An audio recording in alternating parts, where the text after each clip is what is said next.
Magandang araw. Ngayon, ang ating tatalakayin ay patungkol sa paghahanda ng eksaminasyong oral.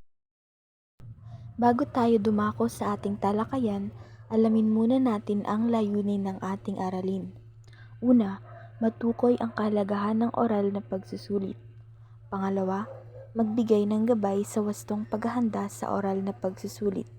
At pangatlo, hikayatin ang kumpiyansa ng mag-aaral sa pakikipag-usap sa harap ng klase.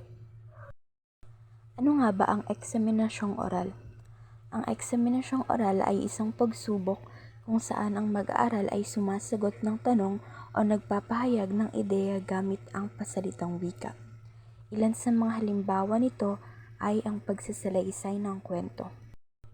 Natitiyak kong karamihan sa atin o halos lahat sa atin ay naranasan ng magsalaysay ng kwento sa harap ng klase.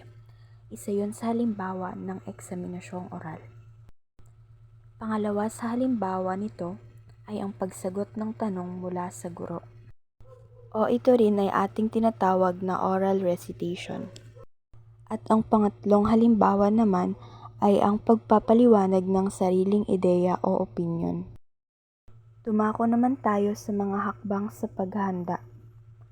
Una, pag-intindi sa paksa. Basahin at alamin ang paksa na tatalakayin.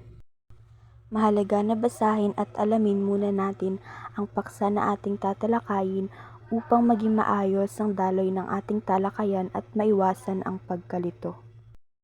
Pangalawa, pagsasanay. Mag-practice sa harap ng salamin o kasama ang pamilya. Isa sa kagandahan ng pagsasanay ay mahahasa ang iyong kaalaman sa paksa na iyong tatalakayin.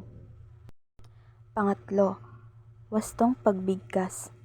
Bigyang pansin ang tamang pagbigkas at tono. Pang-apat, kumpiyansa. Tandaan na normal ang kabahan. Huminga ng malalim bago magsimula.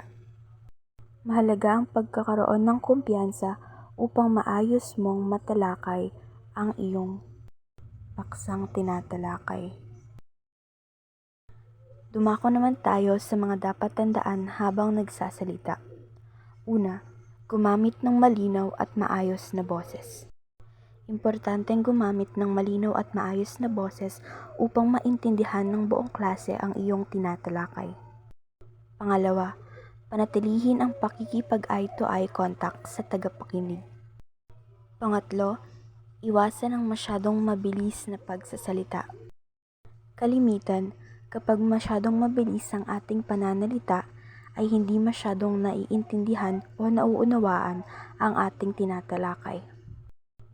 At ang panghuli, huwag kalimutang magpasalamat matapos ang pagsasalita.